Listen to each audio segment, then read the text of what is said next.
Asinivusele amaswahla amahle ke ehlelweni Embili Kanye Kanye lo muhla benkosilenhle etintathu tinsuku enyangeni ke yenkwekhweti umnyaka ngo2020 uhambile ke umnyaka benkosilenhle sethemba ukuthi niyaphila kuphina kuphi lapha komsakado wakithi Eswatini TV unithola khona ke lo muhla kusihlwa luhlelo benkosilenhle luhlelo loluhlose ukuthi ke sibambane sibe munye ke sike maswati sifule ke lakithi live elikwade ke ukuthi lifike ke sigabeni semave lathuthukile iFirst World njengoba ke lo muthe welive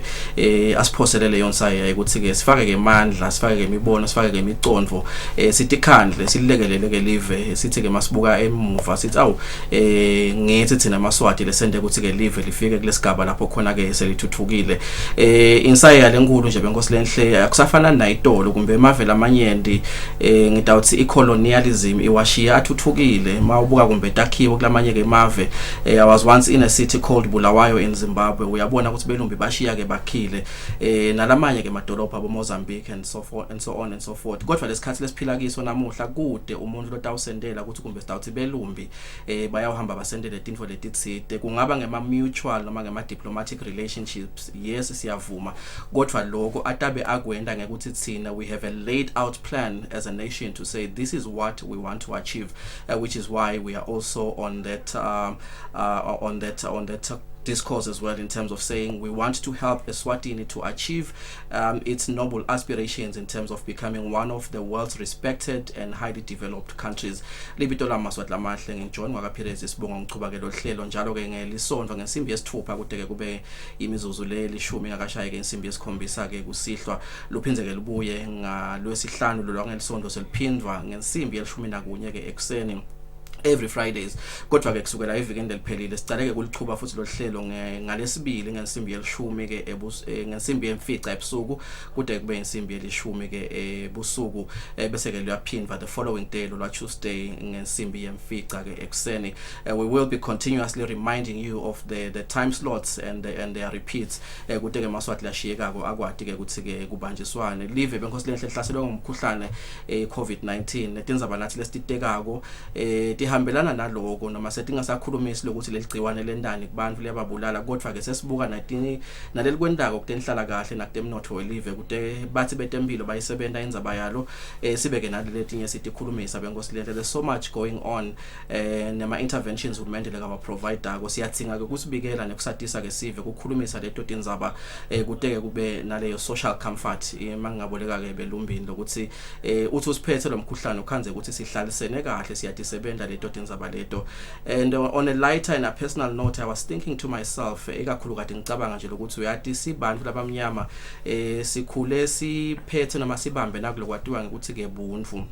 sengiyacabanga ukuthi etikhathini lapho khona uhulumende afake ke ama regulations ukuthi ke labanye betinhlangothi letahlukahlukene nasebahlala hlala ekhaya kancane ngekubuka ukuthi kumbe bakuma sectors la ngema high risk sectors lokufaka ekhathi ke naba labazula ke tinwele nalabasenda ke tinwele nalokunye and we've got a large community of these people in our country kulesikhathi sanyalo kusukela uhulumende announce abahlede emakhaya and I'm just specifically making an example of our barbers and our hairdressers. Where are they? How are they doing? How is the situation treating them? And on the basis of Ubuntu, I was thinking to myself, how about if I threw you a challenge today and say, via a mobile money platform, send them the money that you were giving them on a regular basis when you had gone out to shave, to cut your hair. It's probably 30, 50 and 100 emalangeni because they still need to service their rentals there, they still have families. Kungaba nje buntu benkosilenhle ukuthi baba wakho mawunayo inombolo yakhe umsendele leyo mali uthi ngiphirezi lona mnethu nayo le mali bengihula ngayo lapho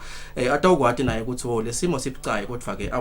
akwati ke kuchubeka Embili nempilo nalala abanye kumbe labebageza tinwele. I'm sure it would go a long way in relieving them. This is our responsibility also as members of the public in terms of saying simunye kulenza baye Covid-19 siqubulo lesinye lesetshenziswa kwenza bene Covid-19 sithi we are in this together and I'm saying to you as a nation, how about if you send 50 or $100 to your barber and say I haven't shaved, yes, but this was the money budgeted for me to come over to you, and I'm sure they would greatly appreciate and be able also to provide for their families and also to take care of rentals where they are occupying those spaces. Elangenda namuhla ke benkosilenhle sikhulumisa ke indzaba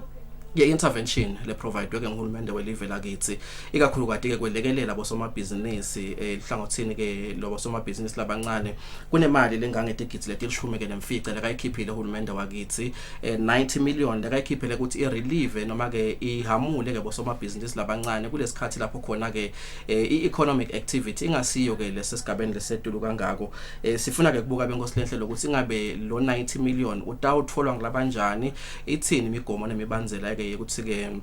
etholakala leyo mali kulesikhathi lesi ngicela ke labo hulumende la kabathume ukuthi bayimplement le program noma kumbe bayethule ke siveni lokuhlangothi ke lobutha ke umthelo ekhaya ke Eswatini Eswatini Revenue Authority nalamanye ke ama interventions in terms of tax lebatawusichazela wona ukuthi kuloko hulumende noma ke indvuna elitiko letamafa leyakwethula ke siveni kuyawuhamba ke kwende ke njani in terms of provisional tax, income tax, VAT and pay as you earn, because these are some of the interventions or the relief measures that our government has actually announced to help relieve the business community in particular. Ngihlethi ke benkosilenhle la navusi Dlamini lo uphethe ke hlangothi ke lo tekuxhumana naso ke sive enhlanganweni noma ke nkampaneni iEswatini Revenue Authority. Dlamini kunene angikubingelele Nkosi ngikuphe lithuba lokuthi uvusele Maswati. Sibonge Pires, ngicela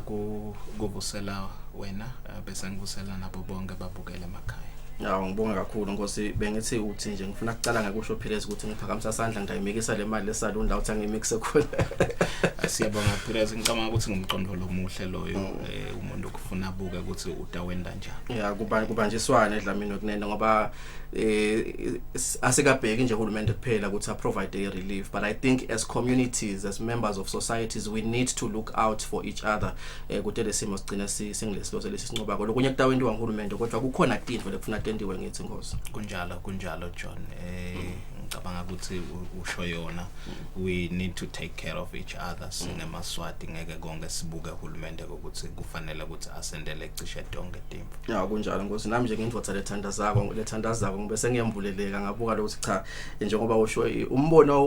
uyahlala etafuleni uthathwe futhi ungathathwa nami bengubeka nje ngasho lokuthi kumba uthathwe ngeDlamini kunene kodwa nje ngiyacabanga lokuthi awuyinfo lengalelekelela live. Dlamini kunene sinicelile la sengumsakade Eswatini TV ngenhloso yekwelekelela live nekuniketa lwati noma kumbe information lehambelana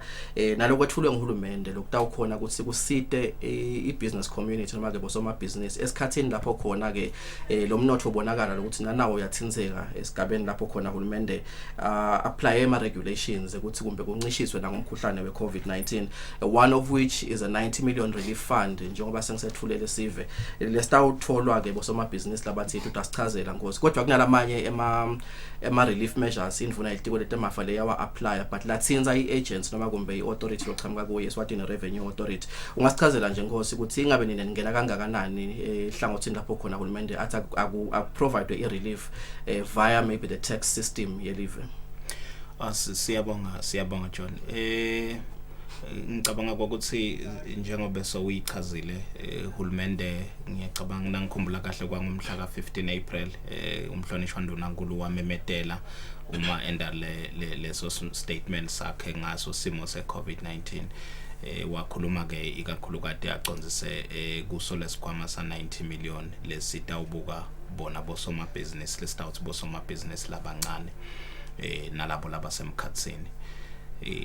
Ngicela John lokugcizelela ukuthi wathi uma akhuluma ngihambe nje emagameni akhe umhlonishwa ndunankulu wakhuluma ngakuthi uhulumende utawuphakamisa lesikhwama lesi ikakhulu lesitawubuka bona bosomabhizinisi labakhonile ukuthi babambisane nahulumende mhlawumbe simo sisekahle lokusho ukuthi uma bengawa quota emagama akhe wathi those that were with government in terms of supporting the development of the country. And I think this is the time where hulumende khona decide ukuthi utawubuyisela leyo mali kulabo bosomabhizinisi labakhonile ukuthi bamside. Nangicabanga ngenxa kuba bede mhlawumbe kwaleto timali ngenxa ukuthi phela timali ngeke sibe nato tibe ngidawuthi debate nenganganga kube wonke somabhizinisi angabenefita waseke sehulumende sowubuka ukuthi utawubuka specifically labo bosomabhizinisi labancane nalabo labasemkhathini. Ngendlela nje ngokuthi sithi sichubeka nale nkulumo yethu yehle kahle kuwonke umuntu bangabe selabanye bayayibalekela ukuthi kanti solokukhulunywa ukuthi kufuna sibhadale umthelo uthini vele uhulumende mbambamba in terms of le 90 million relief fund with regards to your mandate as an organization, which is why I think we negate Eswatini Revenue Authority because of the mandates that you are carrying as an organization. Yes, I think because it linked to umthelo the authority le relevant kuloku vele ngiyo Eswatini Revenue Authority lo kusho ukuthi kakhulu vele kuhambisana nato tindzaba ukuthi ukhonile yini ukuthi uyakhona yini ukuthi uyilandzele yonke imithetho yemithelo nakule sithi i tax compliance. Ngicabanga ukuthi ngiloko uhulumende la kubuka kakhulu ekugcineni kwako konke lesikhwama lesikhuluma ngakho ukuthi vele uyithola leyo mali nangabe kusho ukuthi uyaqualify ngoba labanye bahle babuta ukuthi engabe vele utawuthola imali noma utawuthola ini lesikhwama ngalendlela lesakhiwe ngayo vele sakhiwe ngekwe ukuthi utawuthola leyo mali kepha ke sitawusichaza mhlawumbe phireza uma sisaqhubeka nalo hlelo ukuthi ngitiphi into letibukiwe mhlawumbe si aligna kuloko lokwamenyetelwa ngoya umhlonishwa mpula. Sibonga kakhulu ngosi ngibuka nje lokuthi kumbe singakangeni kulesikhwama ngala ukuthi kumbe sona sicukethe lokuthi itawutholwa nglabanjani nitababhadala kanjani kufuna ukuthi kumbe bahlangabetane na team na yiphi imininingwane kunalo kunye kumbe uhulumende bekavela kwethulile idolo angakathuli lesikhwama sa 90 million lesitawuzuza labo somabhizinisi lesitawukhuluma ngabo enzabe nje ukukhipha umthelo noma kumbe yekuniketa kumbe ukuthi bahamuleke la kubhadale nomthelo. Ngidacela nje sikhulumise kumbe tingoni letimfishane, one of which I think there has been a proclamation or an announcement by the minister, and I've heard the Commissioner General reinforcing the same narrative inzaba yekubhadala provisional tax lamino kunene ngathi khona relief uhulumende la kayiprovidile. What is provisional tax and what has government said with regards to relief provisional tax? Yes,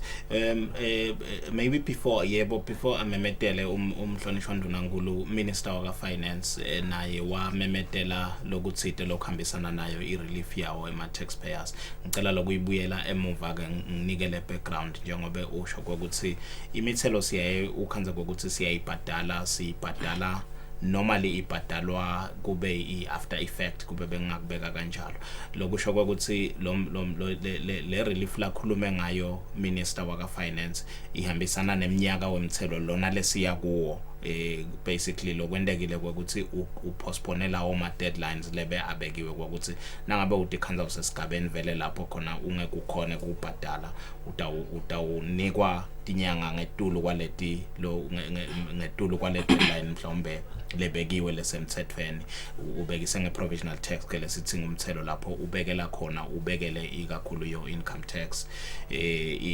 i-provisional tax ke lesitawuthi i-provisional tax yekugcina lebe kufanele bayibhadale bosomabhizinisi kulomnyaka lona lesisuka kuwo bekufanele lesisuka kuwo bekufanele ukuthi bayibhadale leyo provisional tax angakenge mhla ka 30 June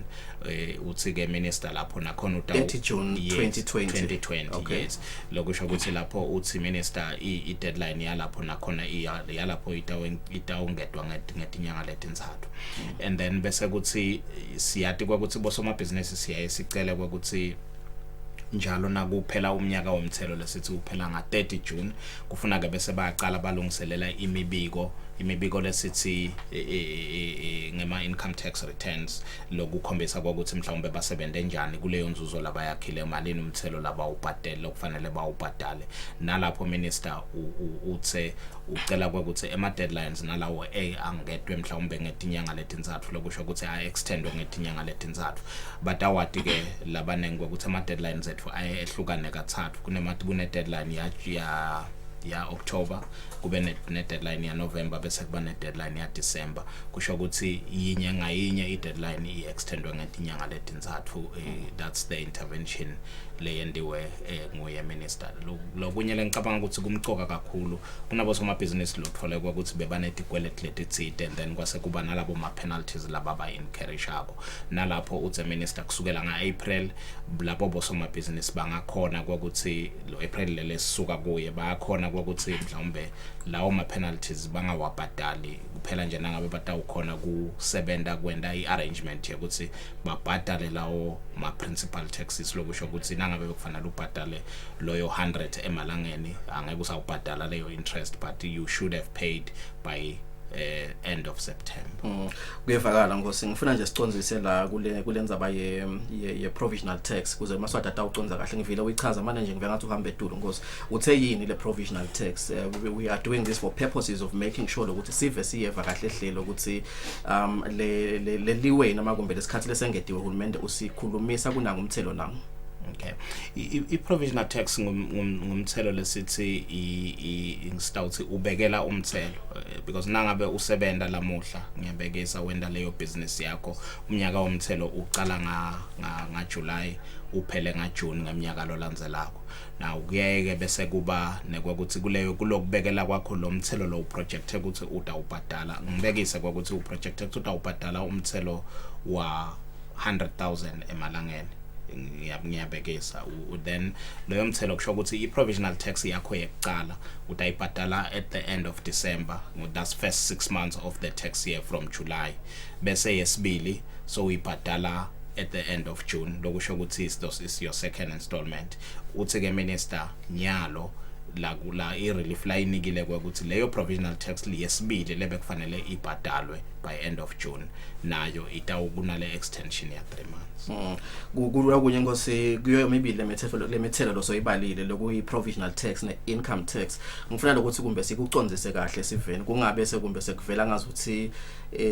lokuthi sithi itawubhadalwa after 3 months ngoba kulabanye kungendeka kuvela ngazuthi sithi there will be an assumption ukuthi uhulumende uyade ukuthi sidabe singasebenzi kulo 3 months therefore asibhadala lo mthelo loyo. I don't know if it's possible to provide a clarity in that regard.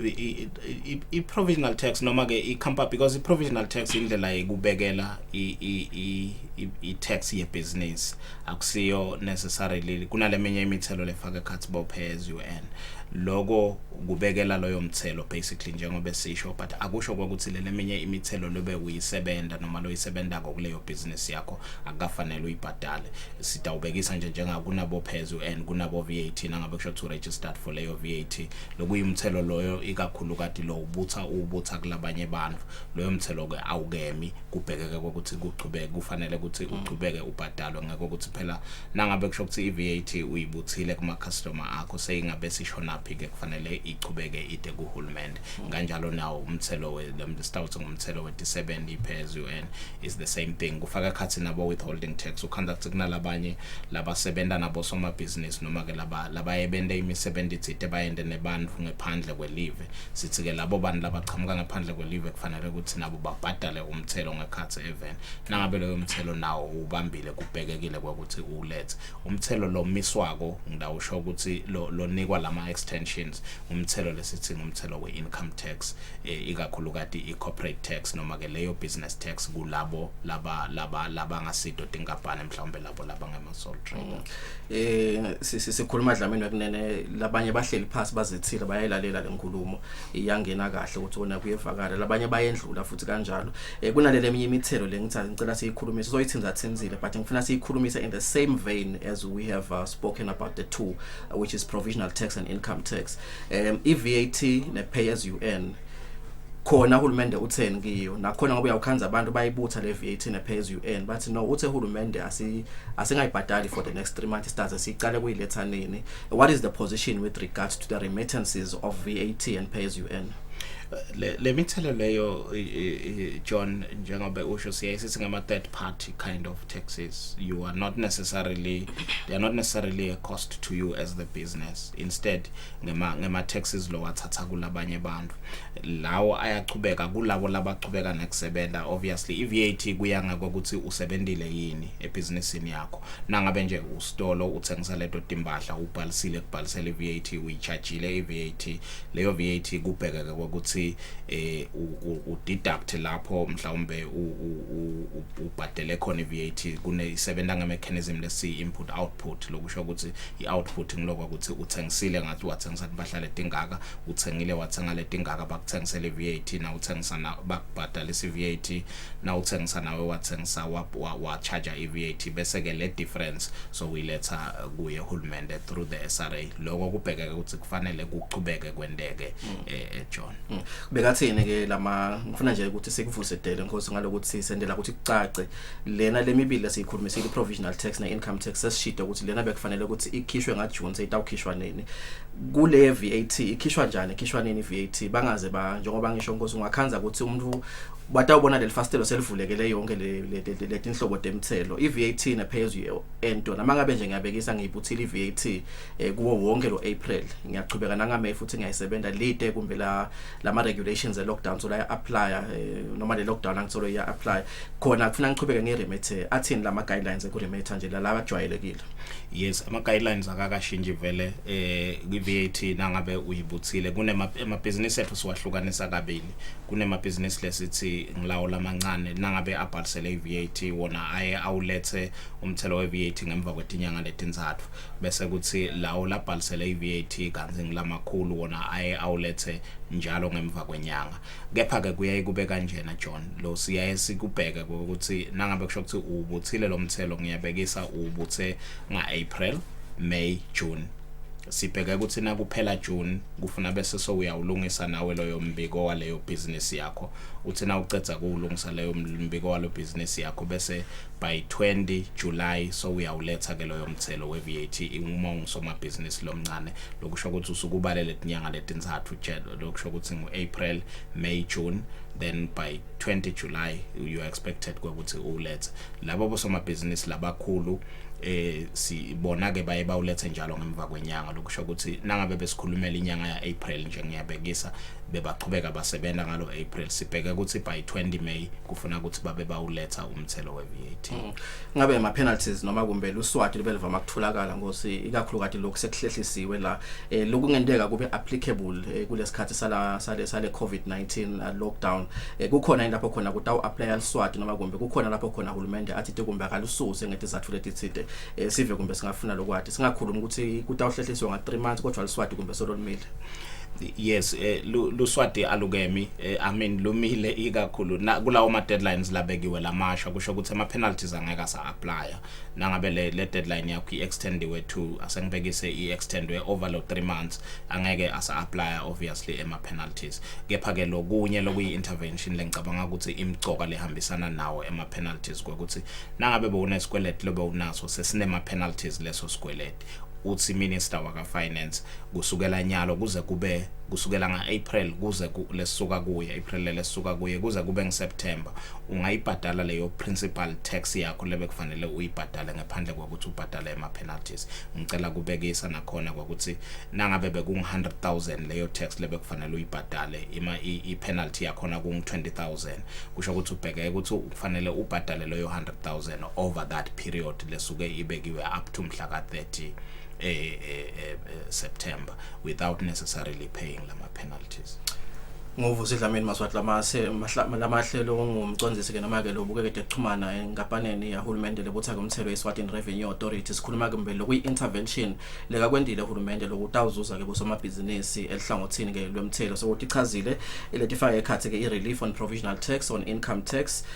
nekucondzisa ukuthi kubhekekeni ngeVAT nange pay as you earn neluswati kumbe lobe lingaba khona kulesikhathi lesi so vetile ukuthi uhulumende angeke lube khona as long as you will be able to service leyo principal loan yakho noma ke leyo principal amount kulesikhathi uhulumende lekaselulile masibuya ke benkosilente siyakhulumisa indzaba yalesikhwama sa 90 million lekasikhiphile uhulumende ukuthi sizuze ke bosomabhizinisi labancane ngubaphi labo somabhizinisi nekuthi ke batawuzuza sebabukwe lokuthi balandzele imiphi imigomo nebibanzela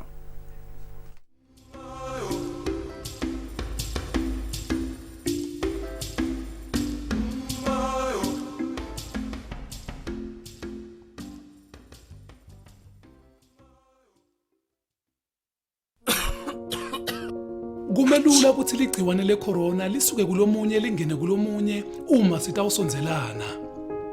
Singasita sinciphise kwanza kwalo ngekuthi sikhweshelane. Lokhu kusho ukuthi singachawulani, singathinzani njengokuhagana nje. Tikhweshise ngesigaba lesiyimitha kusuka kulabanye. Kumcoka kakhulu kuhlala uhlobile nekuthi hlobisa uma uke waphumela kubantu. Ngekubambisana sitakumisa kwanza kwaleli gciwane sibe ngulabaphilile. Eswatini sibambisene kulwa nekwanza kweligciwane lecorona. Wash hands now.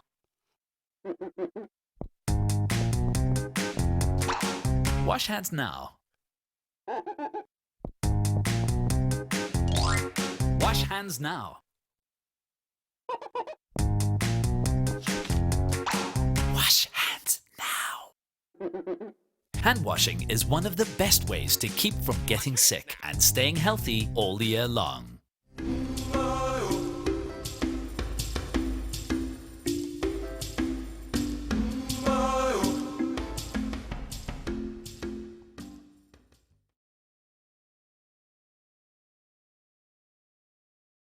Sibuyile maswahla amahle sehlelweni Embili Kanye Kanye sinivusele benkosilenhle sikhulumisa ke indzaba ye intervention noma ke yelusito loluthulwe ke nkulumente ikakhulukati ke kubo somabhizinisi labancane ngekubuka ke simo semkhuhlane ye-Covid-19 wakhipha ke imali lesigidi noma ke letigidi letingamashumi ayimfica 90 million wase ke ucela ke inhlangano noma ke inkampani ye-Eswatini Revenue Authority ukuthi kube ngiyo lesebenzisa leyo mali ukuthi ke izuze ke labo somabhizinisi siteka leyo maswahla amahle niyawushayela ke inombolweni lesiyawutiveta ke la screen noma kumbe nesibhalele ke message ke ku WhatsApp noma kumbe ke send us a text message kule nombolo ke niyawutibona kungaba ngumbutho lesitawudama kuphendula khona ke la ehlelweni dlamini kunene sikhohlwe ke indzaba la ye pay as you earn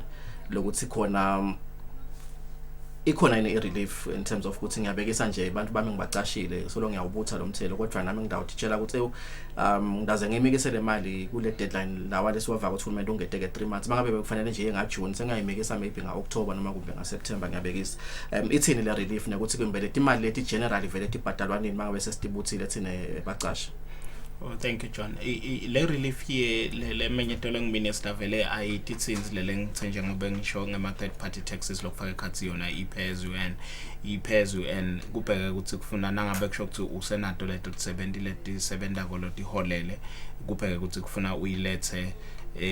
njengobe uhlale uyiletha lokusho ukuthi siyaye sithi after so baholele bantu by the 7th of the following month kufuna ukuthi ube uyilethile ngidawubekisa futhi ngibuyele ekuthenini bethi basebenta labo bebasebenta ngaApril kubheke ukuthi by 7 May iPay-as-you-earn bonke labacashi labayibambile babe bayilethile John then siya sithi na uyiletha kufuna ulethe naleli return njengaka VAT as well ukuthi na uletha kufuna ulethe naleli return kepha ke sine platform lesinayo lesi emphasizer ikakhulu bonke bosomabhizinisi nalabo bacashi ukuthi abayisebenzise iplatform yethu lesithi i-tax platform lapho ke siyacela vele ukuthi ba register batoyisebenzisa njengoba vele singasakukhathati ukuthi bantu bede emahhovisini ethu lokho ke kusinto lesicale kadzeni kepha ke it makes it even more important nyalo ngesikhathi se-Covid. The one other benefit yaloko ukuthi Pay-as-you-earn ngiyabekisa nangabe kusho ukuthi ubhalisele yona le e-tax platform yethu instead ukuthi uyilethe ngalomhla ka7 udayiletha by mhla ka mhla ka15 lokusho ukuthi mhla ka14 lokusho ukuthi kutawuba nge7 days plus another 7 days extra so that's why we encourage ukuthi bantu abaregister la the e-tax platform kuze batothola leyo extended period and be able to use that money for that period for whatever and be able and then bese ba ubhadala umthelo nasekufike leyo deadline. No kuyevakala ngosi ngicela singena kule sikhwama sa 90 million which I think has been a huge boost from the government of the Kingdom of Eswatini to the business community. Uhulumende ukhiphe 90 million dlamini wase uyachaza ukuthi bosomabhizinisi ngilabo labane turnover ye annual turnover ya 8 million emalangeni. Ngifuna ke inkosi kubuta la ukuthi masithi nje business yami ine annual turnover ya 8 million ngidawukhona kuchumana na SRA noma kumlana Eswatini Revenue Authority akwati lokungisida yini lele town endanibona lokuthi mina annual turnover yami njenga businessman noma kumbe njenge business iyafika kulo 8 million emalangeni kude ngidawucala kumbe nibuke nalele tinye tingoni nibuka ini lokuthi vele iyayakha leyo mali leyo. Asibonge John, yes vele le threshold isethwe ku 8 million. Lo 8 million is the maximum kusho ukuthi ngidawuthi is the ceiling kusho ukuthi 8 million kuya phansi lokusho ukuthi ngetulu kwaloko then awusaqualify vele kuso le scheme. Yes, sibuka ini ke sibuka sitawubuka vele umbiko wakho losuke usinike wona eminyakeni lesisuka kuwo umnyaka wemthelo lesisuka kuwo wa 2019 because that is where you would have declared ukuthi I turnover yakho ibe ngulenganani, so sitawubuka based on logo periods. Number kodwa nje ngosi masikhuluma ngalo ukuthi kutaba nale relief uthi uhulumende ukulo 90 million asengibekise nje ngithi ibusiness yami kube ne turnover ya 200,000 emalangeni yini lele ntanginiketa yona ka SRA ngosi. Yes, le relief lena kusho ukuthi uya qualify njengoba sisho the first thing lokufuna indeke ukuthi ufuna kube na le demonstration ukuthi vele wakha 8 million or below lokusho ukuthi already that is information that we likely have as an organization ukuthi bobani labo labakha leyo mali based on returns labawalethile eminyakeni lesisuka kuwo. And then lokunyekele ngicabanga ukuthi ku critical ukuthi kufuna ube usikhombisile ukuthi uyayilandzela imithetho yemithelo ikakhulu eminyakeni lesisuka kuwo, ngoba lokho ngicela ukuchaza ngakuthi le relief lesuke itakuwe mbambamba will be in relation to income tax losuke uyibhadele. Ngibekise ukuthi wakhe leyo mali wase ubhadala umthelo we-income tax kuhulumende wemali lengu 1 million emalangeni mhlawumbe kulomnyaka wemthelo lesisuka kuwo. Uthi ke hulumende nangabe uyayimitha le criteria noma ke uyadimita tonke letinto lesitibekile lama terms and conditions njengoba ushilo loyo 1 million wakho kufanele ukuthi abuyele kuwe kepha ke utawubuyela ngaleto digaba lesitawudichaza. What is the easiest way ngosi yekubona ukuthi ngayimitha le criteria? I think it's very simple. First of all, kwati kwakuthi wena umthelo wakho kukhona yini income tax lo ibhadele kuhulumende eminyakeni lesisuka kuwo. Nangabe kusho ukuthi kude, I think already you know ukuthi you will not qualify. Asengibekise nje ngosi ninanakule nikubita ngalo ukuthi income tax clearance certificate noma i-tax clearance certificate kuyakhona lokuthi asengibekise nje ngithi ngikulandzele livile liphelile sekuyanginiketa neligunya lekuthi ngingeta kini ngitogcwalisa kumbe lema application forms lahambelana nale relief. You could be getting a tax clearance certificate but ukhanza kwakuthi mhlawumbe angeke uqualify kule scheme ngeke kwakuthi ucomplyile but maybe you didn't necessarily pay any income tax because maybe you made that loss kulomnyaka lesisuka kuwo. Ufuna kube khona lokukhiphela kufuna kufanele kwakuthi kube khona i-income tax losuke uyibhadele leyile esikhwameni ngoba ngiyo le tawubuyiselwa kuwo. Asengitibutele nje ngosi ngoba ukukhuluma kuyinvo lekhona ngosi yathi uhulumende makakhipha imali athi imali yabo somabhizinisi le nangu 90 million SRA ineketa abo somabhizinisi kungendeka bese kumbe kuvuka kukhuluma ukuthi senekuthathaphi lokuthi nisibekele imigomo nemibanzela. Why is it necessary for the business community to go through this process yekuthi nibuke lokuthi as an organization lesebenza ngekubutha umthelo nibe senibuka ukuthi kutawusita njani lokuthi kube ngilabantu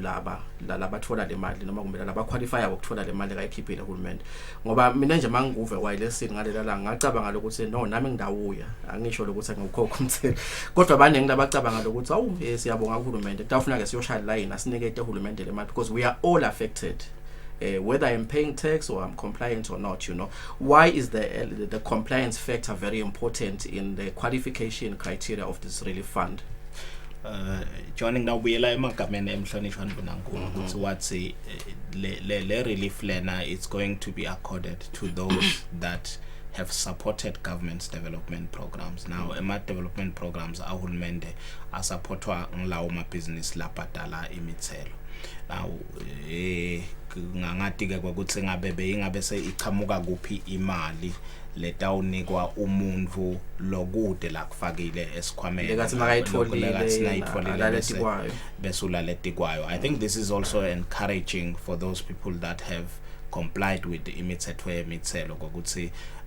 abachubeke basite live ngandlela thide, because nasekuvela timo leti njengaleti ngilapho khona uthola ukuthi uhulumende uyakhona ukuthi bese ukunika back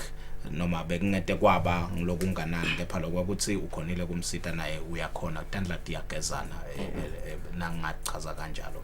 Ngitawufunza nje ngosilana kuloku statement lesi bese sesiyaphuma lesi lengathi si official nama lesemthethweni lesichaza ukuthi labo laba qualifyako noma kumbe labo laba khona ukuthi bangayithola le mali kutawufuna ukuthi balandzeke ngasifunza ngalesilumbi. The relief will be in the form of a refund of company or business tax paid in the tax year 2019 which ended on 30 June 2019. This shall be effected on a month-by-month basis at 25% for each month completed under the government-pronounced lockdown, limited to 100% of the tax paid in the tax year 2019. Ngicela nje sichaze le statement ngokuthi sikhuluma ukuthi kutaba ngo-25% on a month-by-month basis for the duration of the lockdown. Bese siphinde sikhulumisa ke indzaba ukuthi kutaba in a form of e-tax refund. How will this translate into actual cash into my pocket? If you meet all the requirements as the statement say, which I'm sure we will have time to explain a little bit lama requirements. If you meet all the requirements njengoba sishito lokusho now what take onke lamabhokisi kuleli form lesilibenzisako ku apply for this relief, what is going to happen ukuthi sitawusese siyabuka ke ukuthi nangabe ubhadele lo yomthelo lo ubhadele eminyakeni lophelile njengoba sisho le statement losifunzile ukuthi it's for the tax year 2019 ngawubuyela kulo 100 noma loyo 1 million ukuthi nangabe kusho ukuthi ubhadele loyo 1 million eminyakeni lesuka kuwo wemthelo and then you qualify based on the criteria lebekiwe, kusho ukuthi now umbreaker loyo 1 million into divide nga 4 wenda lo 25% per month, lokusho ukuthi kutawuba 250,000 up until mhlawumbe exhausteke wonke lo 1 million, but on condition the lockdown still persist. Ngibekise ngokuthi nyalo njengoba lesimemetelo sendiwa nga-April kubhekeke ukuthi labo laseba applyile then ke kutawubhekeka ukuthi in the month of May babhadalwe loyo April, lokusho ukuthi nangabe ngibekisa ngalo 1 million utawuthola loyo 250,000 wakho bese kuthi nayichubeka i-lockdown kanjalo njengoba nje sati ukuthi iyachubeka utawuphinze futhi uthole lo munye as long as you still continue to meet lama requirements ethu. Lo wami ogcina umbuto ngosibo uthi manje kutaba imali lengayo ukhanza ku bank account yami lela noma ekhikhini noma kumbe kukhona letinye indlela SRA letabe soyadibuka ke uyadibuka ukuthi wena business isibani ngoba bekufuna sikunike 250,000 kuleti nyanga letingaka noma kumbe kuma taxes lekufuna uwakhokhe angeke usawakhokhe. Will this be cash translated into the pocket? It will be cash transferred into your bank account as that business. Lemba lokusho nje ukuthi mangabe ngiyabekisa regulations atabe sola applicable ngame nga June nanga July labo 25% of what is due to you will be paid into your account. Yes. Lembala because sifuna ke konke sikhulumisa nyalo lenzaba ukuthi kufuna ngibe sengilandzele ini kunale mithelo leminye le besike sayibala lana the submissions of returns and what not ngileli form lithi manje tika kube nginaku nanaku kumbe lo kufanele ukuthi ube sokulandzele kuze ukuthi ube part of sike sayikhulumisa kumbe la ngenhla, but what exactly is the criteria for qualifying for this fund? Yes, I think the critical thing is compliance basically here, because this lana sipatala imali lebhatelwe batheli ngeke ke bese uthatha imali lebhatelwe ngilomunye umuntu so inika umuntu longasi compliant. Ngicabanga ukuthi lokho vele kumcwa kakhulu ukuthi sive siku understand i compliance ke siya sibuke mhlawumbe sibuke inhlangothi letinenge siye lapha sikhuluma nge full compliance. Uma ungisoma business ungakabhalisi kubhalisela SRA ku SRA for instance vele angeke uze uqualify immediately because you are not even in the database ye organization. Lokusho ukuthi siyayisibuka icompliance sibuke kuyo yonke inhlangothi temthelo lesidisebendako. Income tax sibheke ukuthi bonke bosomabhizinisi labasebendako babe beba compliant eminyakeni lesisuka kuwo wemthelo. Lokusho ukuthi le compliance yethu ye income tax ibuke kumnyaka lophelile lesisuka kuwo njengoba lona lesikuwonya lo sisengaka mhlawumbe sisengakabuki indzaba ye compliance ngilama measures la announced minister ukuthi kutawendekana bese kuba indzaba ye VAT nakhona nangabe boyibutha le VAT kubheka ukuthi bobe uyilethile especially up to February kufuna ukuthi kusho ukuthi bo compliant nakudo indzaba dabo VAT lokufaka ekhathi nawe indzaba yabo phezulu and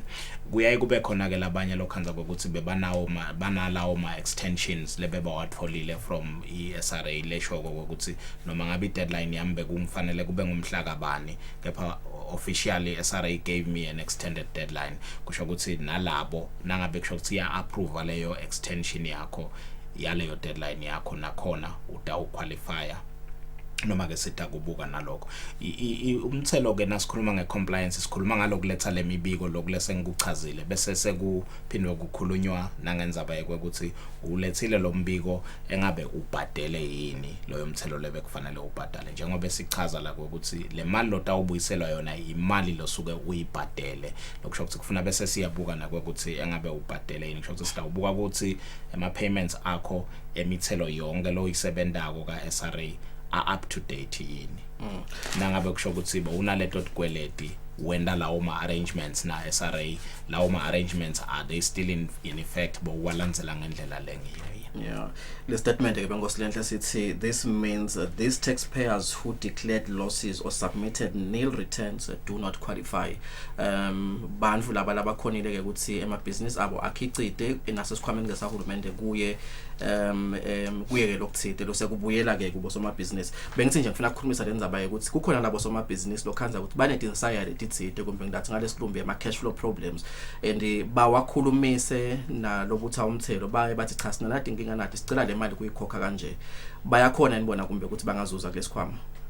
I think nasibuyela ngale ku payments ngikhulumile ngokuthi nangabe kusho ukuthi bowunalawo ma arrangements lebe uwendile ikakhulukati siyaesithi ngilawo la result from an audit that we have actually carried out then because angachamuka lo umuntu wathi angikhona ukubhadala but ukhanza ukuthi asikadene disinathi ukuthi vele awukhona ukubhadala mbambayeni kepha nangabe kusho ukuthi ema audits besiwendile la khombisako ukuthi unesikweleti lesingaka but angekukhona kusibhadala wase uba nayo leyo arrangement nathi sitawukhona ke lapho ukuthi uqualify. Ngibona la ngosisijaka sikhathi ngayifunza njengoba injada uyachaza taxpayers should have retained permanent employees with at least half pay for the months claimed and must provide proof of same. Yes, I think that's the other requirement. Now ungawabuka lawa lamanye ama requirements lesengwachazile John. Ngama requirements lengidawuthi cishe sinako la ngakithi nanathi ukuthi angeke uqhamuke nje ungijoin naleyo business yakho utositshela ukuthi kukanjena kube kwethu ukuthi sihlole ukuthi vele kanjalo yini sikuthalishe nalokho. Kepha lena yekugcina requirement njengoba uchaza leyo I requirement into lotawu siprovela wena ukuthi vele solo nginabo bantu labasebendako kimi lengibaqashile lengibabhadalako 100% salary noma ke at least loyo 50%. I think kwaba nema engagements nasiva nabo soma business labakhulumisene khona lematiko lahlukene ukuthi kufanele ukuthi kwendekene so inglenye yema key requirements lokufuna usiprovele ukuthi vele kukanjalo. Ngelimekisa kuphi ke Nkosi le form ukuthi ngilithola kuphi akuhanjwa nyalo kunale lockdown so siyafuna kuyifaka le mali manje kube kunalama roadblock lamgwaqweni leti incwadi atisho ukuthi ngiyolanza form lekufora i-relief fund si access kanjani le platform yekufaka le application. Yes, ema forms ethu sithi akhona ku website yethu noma ke ungasishayela ucingo ku 24064050 sikhona kwakuthi sikuthumelele ngaleyo email sicela kucizelela ukuthi asiwemukele ivele lawa lalethwa physically sicela ukuthi nangabe sowulitholile ku website uligcwalise liyakhona ukugcwaliseka nje ku website ngaphandle kwakuthi uliprint le form lethu lesilendile utawubese ke sowufaka kuleyo PDF sowufaka lawo ma attachments lafanele ukulisende ku email yethu lengu info@sra.org.za utawunela 90 million Nkosi livele ngonyama likhulu bosoma business banenge vele. I guess this is what the government has provided and sinangabe kusho ukuthi kukhona lokusha lokutawo announce ngiyacabanga ukuthi uhulumende utaku announce kepha loku is my understanding ukuthi is what the government would afford under the circumstances. Cha nje Nkosi bengifuna kubona ukuthi bani bawubhadala kangakanani umthelo ukuthi sengibekisa lo mthamo leka ukuthulile uhulumende sethemba ukuthi itawenela Nkosi kodwa mangabe ifuthi kanjalo sethemba ukuthi uhulumende unawe amandla ukuthi uyawukhona kwenyusa leyo mali. Dlamini kunene sibongele kakhulu ukusivakashela ehlelweni namuhla. Sibonga kakhulu John sibonga kakhulu nakuso stage. Siyabonga amaswahla amahle kuba nathi ke ehlelweni Embili Kanye Kanye besikhulumisa ke ndzaba yelusito lwemali lenganga 90 million lekhishwe nguhulumende welive ayikhiphela ukuthi ke bosoma business bakwadi ke kusitakala kulesikhathi kunelive libanjwa ngomkhuhlane iCovid-19. Dlamini bekachaza ukuthi ke ithola bobani yini ke futhi ke batawufuna ke ukuthi bakulandzele nalamanye ke ama-interventions uhulumende la providile ku provisional tax income tax naletinye timvele kuchubekele kubheke ukuthi tichubeke ke tilandzele benkosi lenhlelo hlelo lolu libukelene ke ngalesihlanu ngesimbi yelishumi nakunye ekuseni Jehova kasigcina siteke sibonane ngalokudaba siphilile sale kahle.